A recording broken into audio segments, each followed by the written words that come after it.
Let's come and listen to this video. Ijore lare ogien ba volare. Gay, mami ke no gbe de na Ese ma. Ya hai. Ese ma. Mamuna se mana. A depression way, it go too high. I just tell you. E ke no wa gberiye na. Mami side me no gbe de na, Ese ma. Because we se ma, a depression way all high gbe. All high gbe. Aha do awo lo we bone. Ya hai. Nye feshe. Wanna listen to this ogyon bagien wo. Yo le lare. Bi fe de ganuna ka ya agbeli kian le deri oni. Una ka agbeli kian una ade. E party ti ove zero bowe. Ove zero egbewe. Keke ma nu we tie bonana. O ho na nu we ta wi jo wa jo. Nyo ove zero egbewe. Oja le ya wa mu we fo na mu we fo ari kon pa. Emi nu ma e give you pe wejo. Ya ka emi nu ma when mi ni wa the social media ne wa ta emi ni wa oge I ba na ani be kwe no ma ba na ma me nu na okwu kana ju nu ya ka gu egwana first morning ma mu na wo de gbe damon ya ka una wo de gbe damon emi nu ma una do ba mo oge iya we ya kun to no gberi ya ka I ba ma ya le ne ku imani de ya se kenije ya ka imani de Ijole no your moze stay away the kenije wa gbeli kian depression we una re wo high mo ari yo we uga mo se kenije ya we ye kin yeke ya ka a we ija kin yeke ese kenije wa me gbeli kian me wa gbeli kian na ma me wa zuo na me wa kole na me ne rere we wa je na ge ni ati e na gi lo ni ge wa ro very oni no come my side though if you come my side onu na jo ge bo mi ade Ukpa wo bo me ubeli si oluku ya ize lue a o kan le guy mo buere wa onu wa bi ade be ri oni good and fine ubumi ade with oge ya ka may we listen my people please help me to love and like this video just a quick one Ijore no via moze ume nwa emi nu ma yi ga tai ohun ma like o mani bege be ni me ware me ni bre social media na imaro ni ma like the social media but iru do ni do banya oge when nita iru di malaki we ni do to kejo we gbe because imeni no lele we ade agbon imeni nu ju we view ade ima we awon anokin that is why e to rejo men gbe social media na you people wa like it wa we uwe ohuwa ni meja like social media na we mi aru won pa no do ladi awo ko na to rejo yen gbe uwe ne ene no ro wo yen ge ne ro wo oh no need ni ya no we because o ma ne enyi be nu yanyi o ma no dey normal o ma no normal bege we ereru we o ma gba what is they bring that nonsense dikuni me we gba ko sebe ri oni no analadian me we listen ta ugbe so nare otochebo mama no very tally uveti atitije saga mama aga miewu ti atitije saga cause atitita mawe ija titinore mi ho no we eni Agagele mie Ijore no via moze mene ti atiti ye saga eke no edo ni ma we yakwe iwe no do o ha ne ma we Ijore no via moze ime ti atiti ye saga one day eke no ro edo no ni ma we yakwe o ha ne ma we ugbe wa ubi agi mehe wa ge mehe we gi me wa ma no ya ti o ma do we be na do we be you dey mad ubu we ri okwa na titi die tie atiti otie me ana otie me na me miss call ije si kole eni opa na egu me ya ta we my atiti o mo ta me na watiti ezo mo ko na ge madam go we madam to Douglas go we gbe na go yo han la dia no do we video no gu me le deba we ya yin ya u me ne a wo lo we to ba no we gi metere social media then ha ta mo wa imani du wa edo abatiti o ge mu yan ta ma we gi metinye mind your way uwa me nwaju we me nwaju we yari ukwe depression we esik wa ja sekenije Ijore no via moze una ja sekenije wa gbe woja we ya de so we ko wa gay e ko wa me be wa me ne ni wa khian be rioni u be ge di do no we awagun meme wa me ne be rioni agbon ya e were we magba e ja sekenije because waya una ba onu je nyon nene ora danyo do ya sekenije ide we nyon nene de we nyon danyo de ya sekenuje stop her on si egbe rubbish be oni on si egbe no je be oni re wa rege la jan wo do atoge wa ri oko e omo dan no je we da je wi je ka wo to le to no we otoche pro mama digo nu we kwa lo ana mi ege de ri oni amenu we woni o ha no we jore no bi omoze ugbe o wa ologo we megele ti atiti ba me saga titi la dian do ti e bono mana amenu we woni amemu menu we woni o ha no we jore di me no yigagele ti e no no me ameni ni amenu we wa no we believe ni no me ime ti e jore no bi omoze amewa won me o fi wo logo ma fi wo ko wa gbe o wa sun we de na ojo mi no si okun what did they breed that leg I be your mate the one where me water we mate yen ti e we for waiting u be you see oluku ni wasi hian ni yes I wa bomb e hian si e hian wa ri oko e I say ke ni je ke si aroi uti atiti we na titi la jono do gun atiti ta ma me oga e mata no jore no yo moze mo di agun e mo fo na ru me mo ari bai o venyo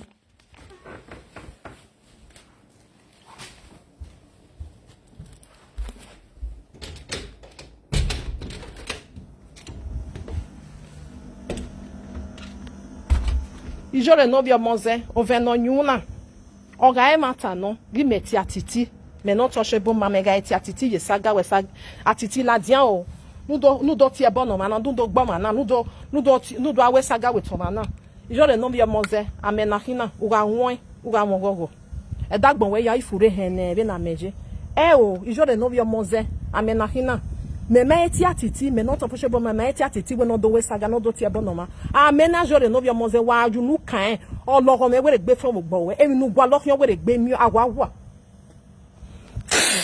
ijore no bi omoze we ti e na wo hwani ene wa ba oginata wa gbe o do manu we te we mehin ila dien do ati o ma mo do we saga awa me de ti o ma we do de bane ao because I know you carry your cross. Everybody carry a cross. And your you. I'm no believe you. And I'm many at your bone. I worry ya benuka. Logo mesuko you oru. E what to chop mama wanted to do we. Ubere wa erera titima wo. Atitije mama na ate muria. No ya satiti a any dollar atitije na titiga me nwa. Otoche. Iba dollar we gbe me ma do wala titi do wala connection ma we then wana do wana do agwa me live video what can we uri okoya oko we mi na me mami azen we ni no tinyi una mo sekenije ifu we ni ya bu na view kwa ya kai if pu ni fu we ni bi no view kwa u me ne a enini no wetie ni bunu ne ekpo ni esakwo we u we weti me do zuo be no we zuo live video iwa gege ti opi oba iwe lare do gbi na the social media ereru we kwe gba are you okay? Are you okay? Domani me hatie igwelade do gbina o ezoro do agbina u wori ya u be ge video re party tini mu na yon rie nyo be kama me we mama amwe video yin imejo bobo we ya lenu wa ijo bobo we ya lenu wa omo ni de dere we wa go ma na o be de okekere ide siko e u we ne ya wata shebo mama uti atiti ya ti e wo u ri oko e then ya ti e ba bi ata me ni ma we WhatsApp oge u wori ya ologo na nai abu ma be de no ya live video be de oni mi ya be yon rotten ege feti ya ho yon be ti me bi be bere we oka koli me na we gbe ti e back yin ya ne la wo so teni ai o teni no ma o se ologo we enene we no dona increase you make no amu ari ame we believe ji jore no bi omoze igagele ati atiti wo gwa we do gbi ni saga do ti e bo no ma amenu mo enwu nu we believe jini no ne ma be we wa me mu wa o me no bi ukporu wa ri yoko e o mi mu e zaza ga lawe gbe no lawe gbe hiana wa ku dide yokere wa te gbe mu wa de social media yo ma be wo ma no atie una we mo handle tie chebo mama wa ati atiti wo wa can you imagine to awe saga no to alele ajebo we saga no ma fi pe ko wa fi po to mami no isi oluku no wetani isi oluku ma isan ma si me he ma we mi ati o ma no do de ba me Ifi si oluku oma si mehe. Ama we mebe ti oma. Atiti kama we me etinye deba me si oluku. Temi na we man. Temi na we ma mi e gata. Emi ne ho we ma ho e gata. Because we vije beje. Wa kun je wa kun beje. Beni me waje. Emi na o me e ho me ma ho ama ya ge mo hu ibejo. Ya ha Honest utama me we mo gonu ya tai problem iro ya dogu we mudia. Ani be gwele we ya ata ya mi iwa ya me mi anti approve oge. Ologo we. Emna ya gimo se me majo ma egwe na ma ya gimo. Iwa ya pe wa iwa te pe mo. E party ezo waro. Ya do te mo ha mo e party isusi oluku si me he. Isi oluku ni me gbe no boda we gbe ba ni. Iya ti e party bi ata me. Bi ata me. Jore itoge. Itoge. Ngeni tama we itoge. Oge bungbe wono we. Eja sekenije anuna ya sekenije. Ono na first one una ya sekenije. The second time I will not leave you. Ubele ni isi obuku we ni bole yana. Eri agwa bole. Bia tama we. Eja sevana wa ego ogokwin. Sekenije. Imaleke. Ibe ja gwo maku. Ibe bana So sekenije.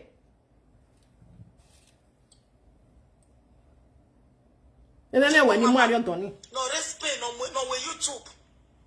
Ukakaboti atitije saga. Otochipo mama. Ogbonba ogbo e. Edoga no we. Iga geleti atitije saga. Otonu edo. Enika onu we tutie ni. Idia ni yese ginu tutie ni. Ogi no me. Imenti atiti one day. Ba me saga. Gbere oge madan to Douglas. Enegi avemboji. Iti eji na we. Yimi okwo nugu me de ba we yimi. Oyi gbere leri oni. Mami diani yesi genu tieni jodo vi no bi omoze. E kenu edo na akwe mame we ni oh no we. O tonu edo oh no we jodo no bi omoze. Isakpa na won range wa o. Iwu we me here. Wa gbe omo gbe iho. U ka me ni no mama we wa gbe obai. Wa sun we de ne we ro wa. Wa bo fie kun lele we no fie lele we na. Mamu na we gbe mo oge jo ho. Una we gbe dan we second time. Ube isi oluku whatever the first time ina zo boy or he the second one na we to jun tai jore no via monze ume nwa junwe e we de gbese ma na do ba mo giasen wa kan wa te ma to ta wa te mata ni ma mo ge tu we ima ba like ko na wa do ba oge unwe ni isuere ken unwe ni kai unwe ni isuere ken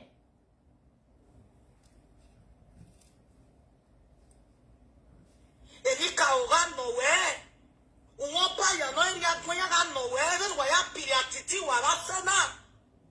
Otochepo mama bi jo wa. O remote atiti. Oga mata emi no gwa lo ya hia fe no da we be ko. Enika o we di edo. Utonu edo salobua e ya geso wo bo. Ijore no bi omoze.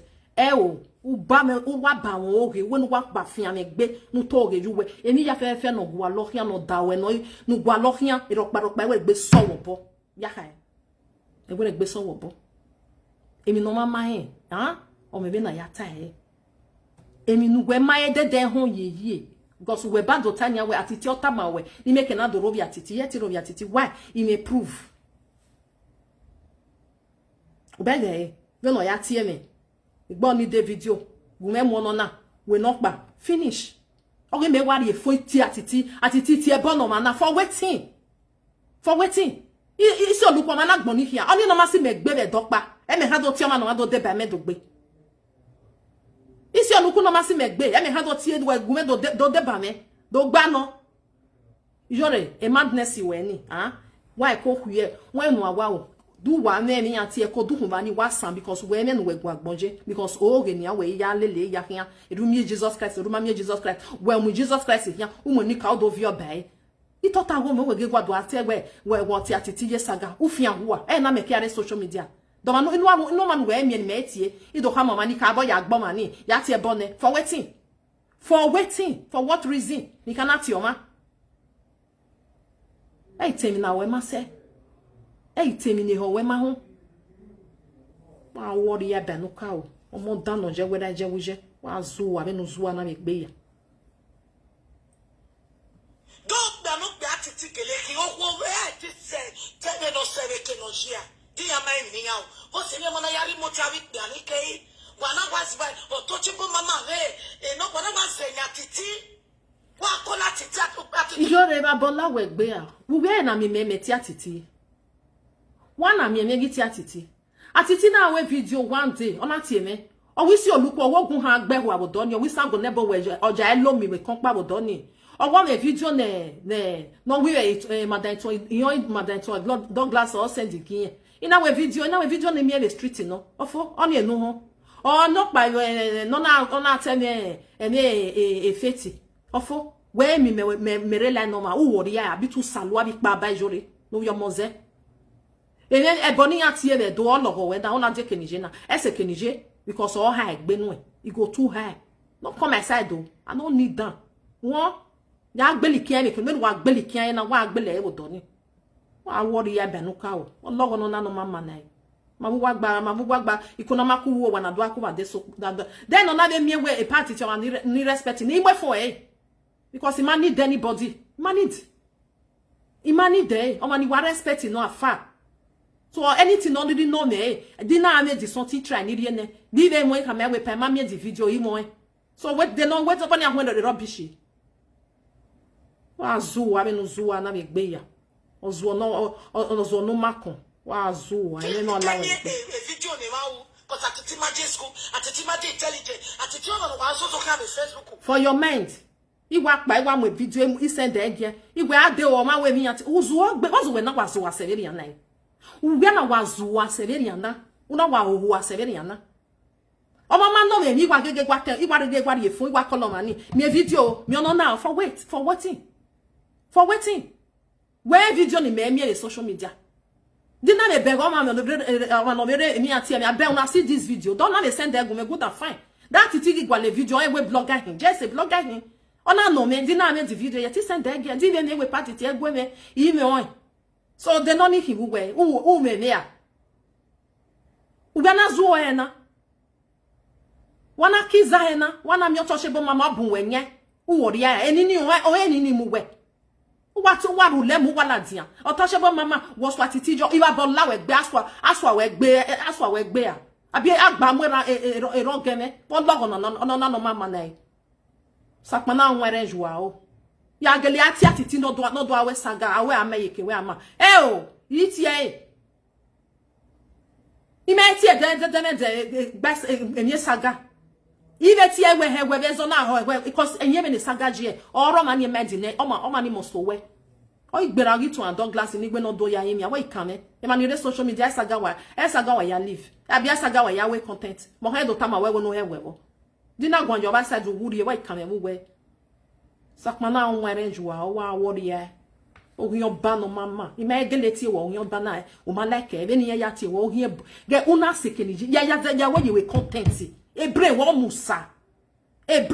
musa ese una sekeniji no na the first time una ka e ba won oge e na we dide ya we si oluku already the first time na zo boy or he the second one ye so eyan zegboko na we no wu bi agbe me gbuweri e ume nwa jore no bi omoze I greet you in your way jonogi ume nwa si mi si wala I just dem dey o e video no uge ogion agbo ya fefefe oge ri ni meju gwo wi mo ya si atitiri mo ya ka me deni piki hello mami I greet you oro gwa jenogi o bele no si e we no wo yo banana na yin ya ai e Martin ye we party city my father boy we party saga juri ije me ti e we ti e na we gujuri usaka e gwe wa e gbene gwe na be yin ma wa eku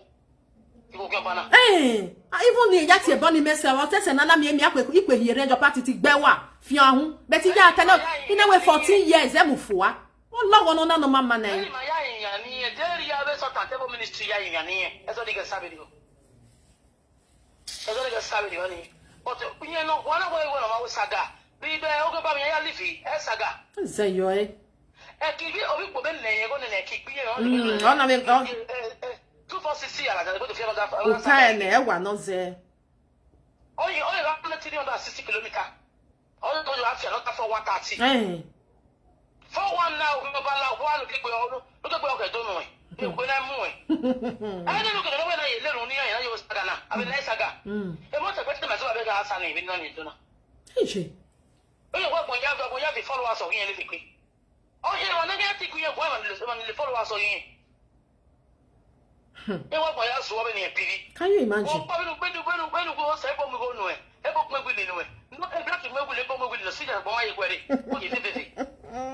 Wo wa na mo go. Eh. Na ma wa me. E yo go ka ti what to do ha. Ye we de gbem yo gogo be ni kana. O gogo to yi wa le ni ye. Uzua. Ka so we mi go go. Agbo ya ba oge na go free wa ba me be ga me ni ya tie ban. U we de gbem yo gogo lesu laja. U do du nu we do ya yin ya we. U ba me, u yo ko e. Oga you don't know na ya if you wa ifare ya lo we social media u. Do u wa the street. U wa rese e mo titi you we. U wa the street we he. Otoshebo mama ma e wo wa igwa iwu ma wo wa de nana. If you wa ifare ya luwa. Oni ni sign masi me kana ya tioma no ma do de ba me. 4113 e ko na mu wifi. Ona ke for one na wifi we 10. Wifi we 10. O ka me no we ka be dula kama go na ya la wa uri asin. Amile da so ma ja. O ma fia me. Mi na mi wo meme. Wa ta wo ti le ti amu ti. O le me. O wa abasu. We ku mi na ya mo ti no we ke so e do na na we pop ku be ki we la. O na ja ja se. Ibani ya na ndo mo gie. Oji. O le buruku. Ita de se ke bo ke da do. E ko na mo ya Say wa yo. pase. Ayo na ko to we so fi na le fi. E no se nya wa bo ke de. Ra o to no. O ka ye ki aba de ti ko mi dala. To 2016 no we bi de lo ka o. E ko ma ai no we. O we slip to ma gba ai no we. No la fa wa so ta water. Ah, when you do amu amenwo. Ave no zu, ave mambule. No now. We master we no amati you me ya won. Say yo e. Ate ka mati wa te ka. E ko be na mu we. Wa ge pa gbe ni wo ogo. We na saga wo we. No la da o do 360. O da wo saga. The saga wo ya ri ba ya wa te bi me me na in fact we ni afian self. And na e me wa o me tie we na ti. I come to say. Hey, but I was Sagana. Oh, no, I didn't say. Oh, I couldn't say. Man, I know.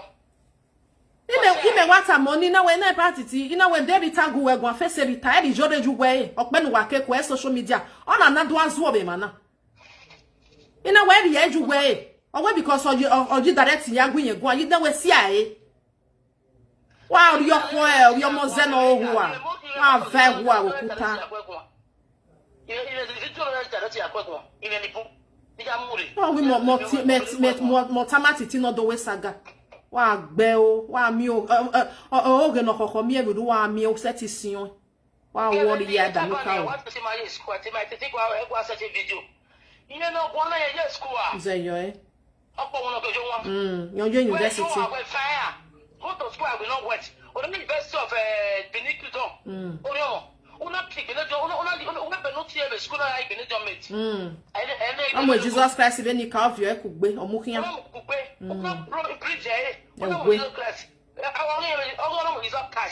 Jesus Christ of your here walk back when ya here inu e pastor we mi o Monica o be Bible mukian walk back mo here wa mami na ri ekenije una ri ekenije ijo de no bi omoze iga ilo we a we ha legal social media una ri mami wa tama we na oh I get you Stella wa yo ze yo en yokpa mi na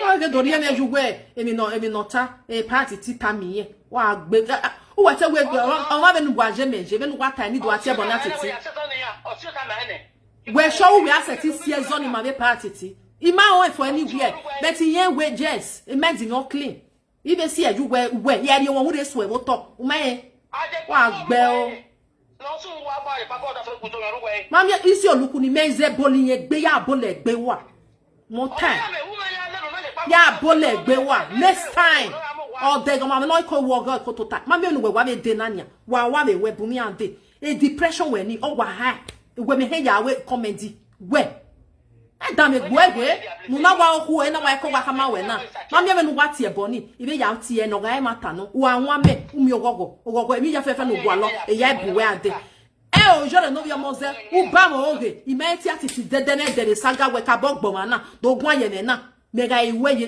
rioni ime iwe le rioni o ijore no via moze wa nwa me ologo ma ha no nu eni ya fefe no gu alo we gbe mi o e ya ha mi wele wa sun we dene we rowa agbo ya tota wa ba oge emi no man you think we want to do season in my boy what is season in my because from a med me wa clean e won e med ma clean o daughter ma we ade o ine ge be rioni ni kare social media na do inu o ma we emi we metie me na ka me we ade do gun ajo o no do ya ha te mi ha te do live video to time item ni ataba ni ya ta ni pa bare wa ve wa okota yon we je ni we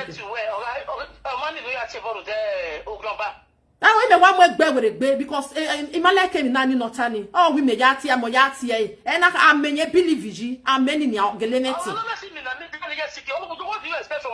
very useless thing. What do you expect from her?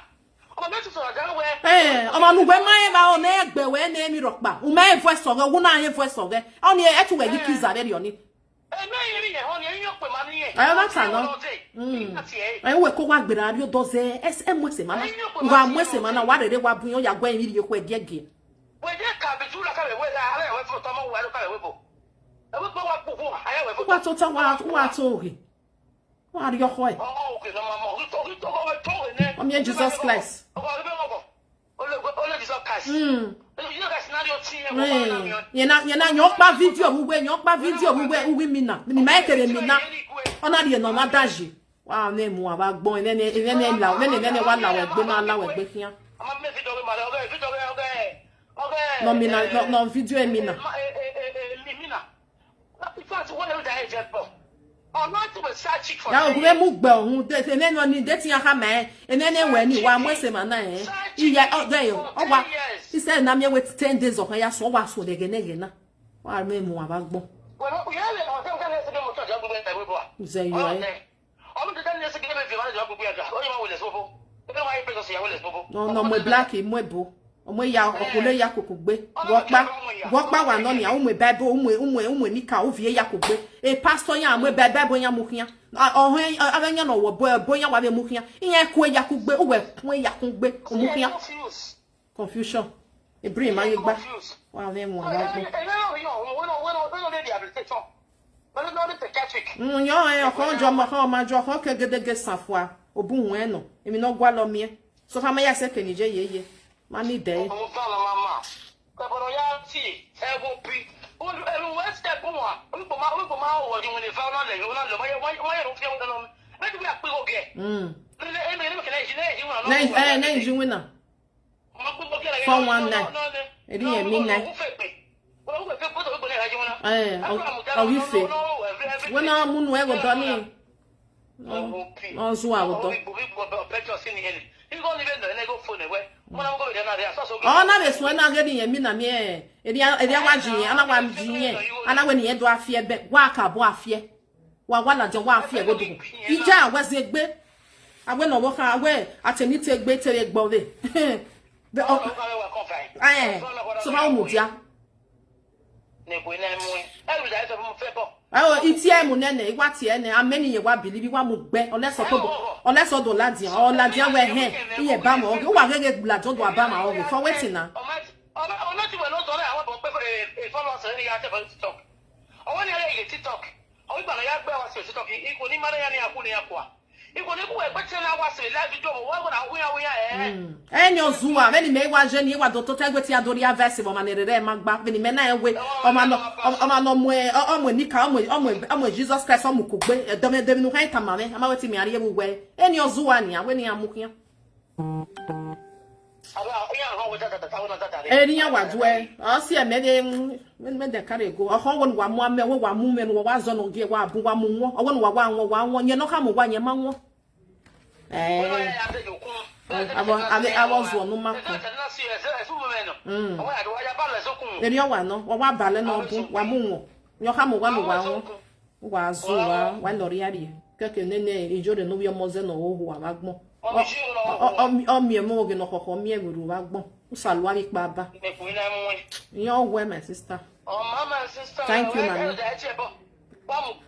mama wa mu gbe no no zo wa kan pa bo Thank you. Individual you was there get untouchable mama rat mama. Bege. Owa titi we ya gwaje no rona no me video atiti mu no me kena mu YouTube ore. No gwo ba na gbo ba gbo no na so we de ne we ro wa mi no si okun. Oga eri ogele no, oga e mata. Mega eti atiti de, mega efie video. O ma tie bo no ma wa kame we. Wa to bo we mi good afa. O ma to bo we mi ni me wa di gbase. Me ni me wa kan ho base. I wa fie video mi o. O ma we zuwo a. O we ne a. O we ko be ta we hey. O we meji direct ya ro bi atiti. O ma e. So me ni me wa je ni me wa fie video wa mu ni atiti wa gere ru le ladian.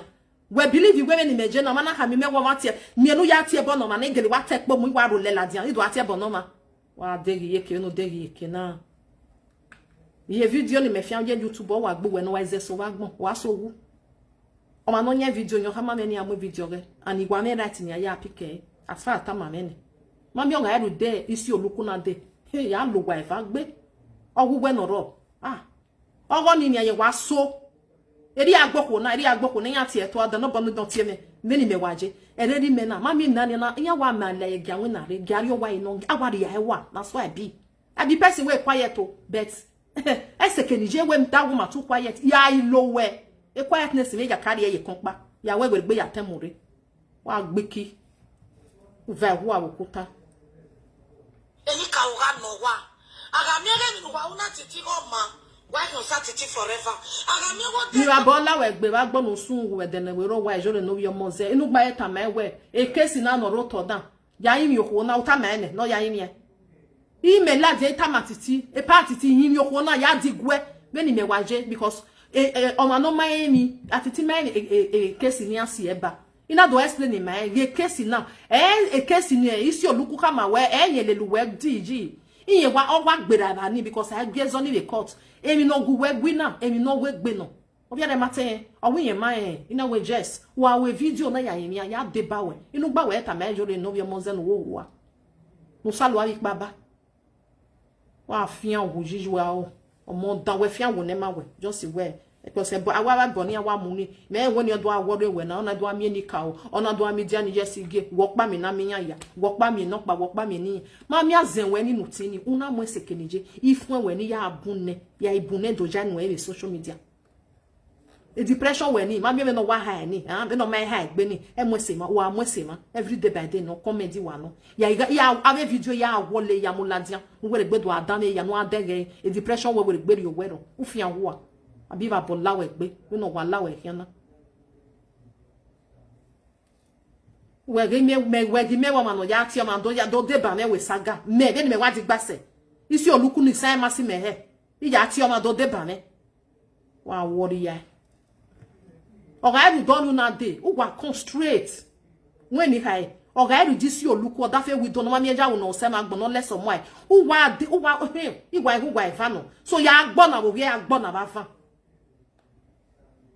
oni wa wi enze gboko ni we agboko ni we sokian okoni nu we ha gbe eso iri ejection nu e steady wa sokian ogugwe no ro wa mi ame una nwa me ameni nu we tie ni we anwo ogo he we gbe like yo wa we emi no da we ni osabo we gbe ri enu we oge nu ba me unless u land ya u vi gwe yo to la wo ogo je me no gie iba wo oge emi na we ma se ni ho we ma ho igata atiti tama we we mo send David gi oginye wa gbe o wo ni do atie bo na titi nya we clear conscience fear no accusation the mind is more clear he send the video we titi ya gbo mana ya tie bo no mana for wetin o pe oba bere oni igwe no ya tie bo emi ni we igwe ohonu we mu video ma una mugume tie bo no mani very sorry I not dey do unless o kan we no nsi oluku je ne ya bolo we hin no ana no me wo sunu imi eta o ge me do ta we that because of somebody we ne ya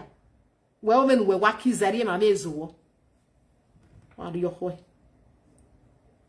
ta wa ge ma titi wa gwa e ma ni wicho pone wa kuya fo a ocheche pe ba me ni go we ni na titi e video ge ni mu yi atiti ma ni go go pore to te ba ni me ba ri ene o se 800 euro ne unu o ya tari ge me ba ni 400 ni me ri 200 ni iko e ya ni 200 pounds in London ne ni ati era muge e Naija wash inu go ga ri enu ebe be moti u va kwa okuta abi ogun ogbo Isakmana were you are you know your mose. Ufia wua. Agumia negewe if I get your time. If I get your time. A social media na go away. When if I get your time. Mami when you work boy steady ni. Where do I content in my second content? You see look is my first content. Ya wa bia na wa bia na get kere be boy ade. Also, ya video in. If I get your time, you go wrong. Obe me ba ni. Inu go we na tete wo kiagba. Be te kesi aro wa tie na tete ladia. When I ever tete, kwa me be no mo enche. Atete ma de okay. Can you imagine? Something is going on with Atiti. Where wa he me where he me wa gbagbe he wa ti o ma ade ekesi roe o ho wa gbelegbu wa wetin concern me for inside I ho ba wa eh e pe oba wa hin no ho wa yun when ya se fine wetin concern me so for ma se kenije. Do you understand? You know na be na yin ni kan gba yan we oni me wa te fun mu wa mu mi o ya gbina o na gbina gbo a me na wa gbina gbo a na wa ri yo kwere you wa salu ari baba I am talking with confidence without no fear of devil.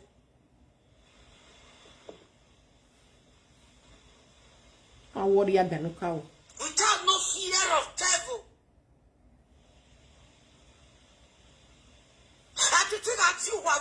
Why they calling me? Oh, to why you saka wa kwere gbe. Wa kwere gbe no we wuna. Atiti ma je so keke no we wuna. Oh we wa. Lare no hu abagbon because no na ji win na o si ona mi no ya ta lo na mi Jesus Christ. Imi e ni ka o mi ji dia ni yesige o we wa we wina. Obu we ni o ya we abi o we ni egwe ya wina. Nwe ya lawe bo nu gba ya wina no hu abagbon. No aka mo ma no ma ya wina. Wo ta matiti no ya wina wo pe go gwa gene. Then o ma be nu we je no depressive wo wa no heke no ya wina because a depression will high. You need to work. One win a brain where all in win ani. Everybody want to be like this one. Yo, it's just gay. In a bar, in a motor knock cause who have me. Don't focus in win away. Mamma man on winner any time. No, ya mean a me, Jesus Christ. On a what in ye. On a way, you know. Adeo, a win any get way. Do ya way. Eh, motor no, it's just gay. On a what ye way. A get gay. A benny when we are not young who are backbone. Musu. Young winner, one winner, me and ya mean a bin minani. Wa me mu abagbo ute wo gba won unu me na ta wan yin we cover abi wa ori me gwa gun u da ne do me no wa me ni ime select if you come for me I know is your tan ugbe wa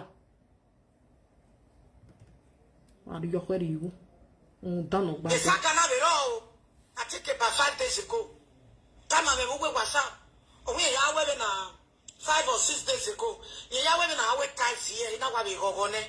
He's shot me on my camera because he got it in my denoma. Or say, why follow him at it? Why you have Well, no one mamma denoma. At it, my media, yes, you get then, okay, Mina. Or maybe time in Maria, media, yes, you get. Or my way, me Jesus class. We're no ma. We're no ma. Where I'm here, I don't know who. I may be where ye, I may be able to west of you. When I'm here. When no one day no ma. What are your way? Na titi wa saga e pa mewa la wo wo je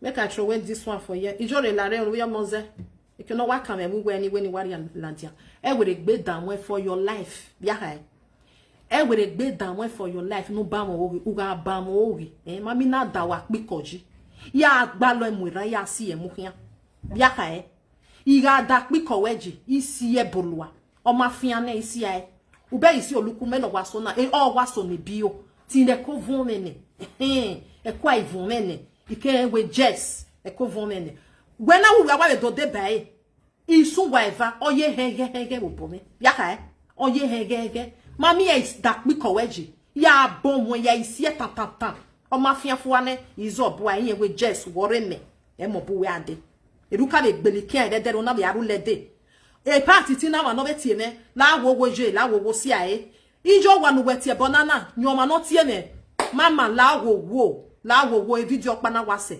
me igwagwa ri e o na wa tamane mi igwagwa ri ina we be wo we o be ye wo we e ma we be na re for the second time is why okono ga iji mo do kama me we zobo iswa iri ene meji ene o me ve no je me wa different iwa different iwa gwazu ole loma betuna ha we egwa gwa egwa we nokpa ya ha ma we unu me na resolve no just when iwa kan una were gbere atun eni kai uga were gbere e dan me gbo ege apikowe ni ya bon wa mi awon jawe ne a salt and water for one and oni won ga ime.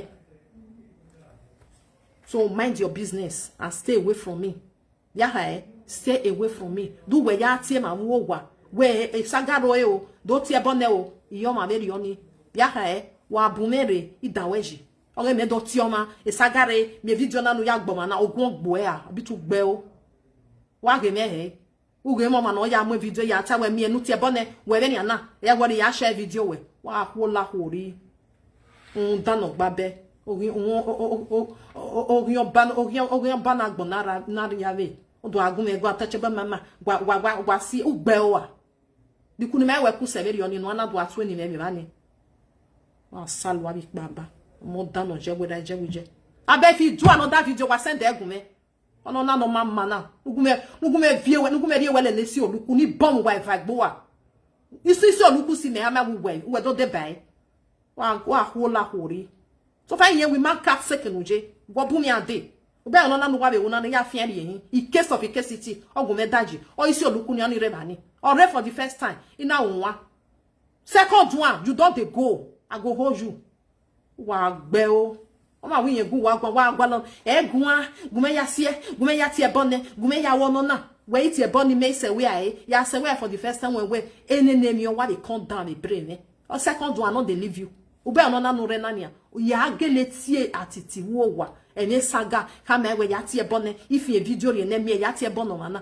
ijore no yo moze awe ama iyeke we ama amewu meni no wuni ewe no ne ma we iwe de rioni yeye emi ne ga tie boji wi me eti atiti ya imi Madam Douglas ore faith no tare de rioni ofo ya wa me color re when ma wa gbon na wa me color anybody iwe gbe color mani back okay honestly mana me color ore me wa mo fun e ba titi o ma begi yan gbina mo do ya la dia nu we uwezuo diyan uwe re rioni awi me re rioni